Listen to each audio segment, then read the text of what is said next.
বাগেরহাটের 4টি আসন আজকের অবরোধ বিসমিল্লাহির রহমানির রহিম। ঐতিহ্যবাহী বাগেরহাট জেলার 4টি আসন নিয়ে বাগেরহাট জেলা। তো 1971 সালের পরে যত নির্বাচন হয়েছে এখানে 4টি আসন বাগেরহাটের 4টি আসনে 4 জন সংসদ সদস্য নির্বাচিত হয়েছে।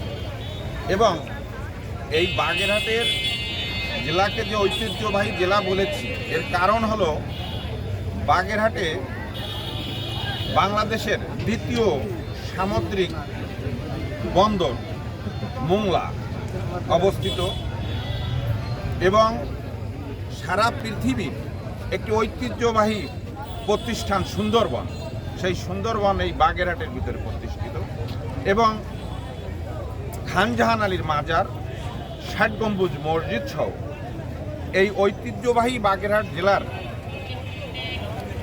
এই উপকূলীয় অঞ্চল, এই অঞ্চলের মানুষ তথা এই বাগেরহাটের যে ঐতিহ্য, এই ঐতিহ্য নষ্ট করার জন্য এবং উন্নয়নের ধারাবাহিকতা নষ্ট করার জন্য এক শ্রেণীর ষড়যন্ত্রকারী, যারা ষড়যন্ত্রের মাধ্যমে এই বাগেরহাটের 4টি আসন কর্তন করে 3টি আসনে পরিণত করার যে অপচেষ্টা করেছে, এই অপচেষ্টার বিরুদ্ধে চিতলমারী বাগেরহাট জেলা সহ বাগেরহাটের 9টি থানা, 3টি পৌর এলাকা এবং আমাদের চিতলমারী থানার দলমত নির্বিশেষে সর্বস্তরের মানুষের উদ্যোগে আমরা এর প্রতিবাদে ধারাবাহিক কর্মসূচি চালিয়ে যাচ্ছি।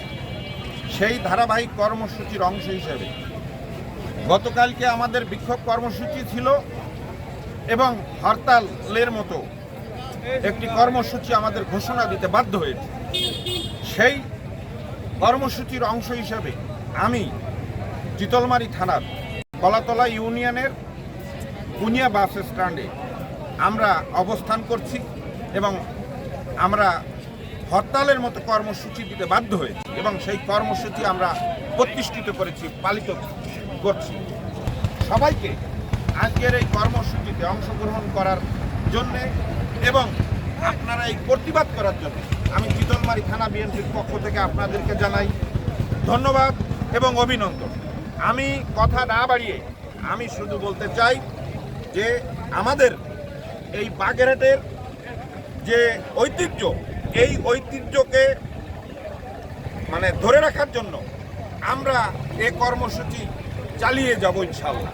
এবং আজকের আমি আহ্বান করব আমাদের বাংলাদেশের নির্বাচন কমিশনার তথা আমাদের যারা এই অন্তর্বর্তীকালীন সরকারের যারা এই দেশ পরিচালনা করছেন, সবার দৃষ্টি আকর্ষণ করে আমি বলতে চাই যে আমাদের এই বাগেরহাটের উপরে আপনারা কোনো অন্যায় করেন এবং অন্যায়ভাবে আমাদের এই একটি সিট কর্তন করার জন্যে আমরা সবাই মর্মাহত, দুঃখিত। এই কারণে আমরা আহ্বান করি যে আমাদের এই সাবেক যে 4টি আসন, সেই 4টি আসনকে বহাল রেখে আমাদের এই কর্মসূচি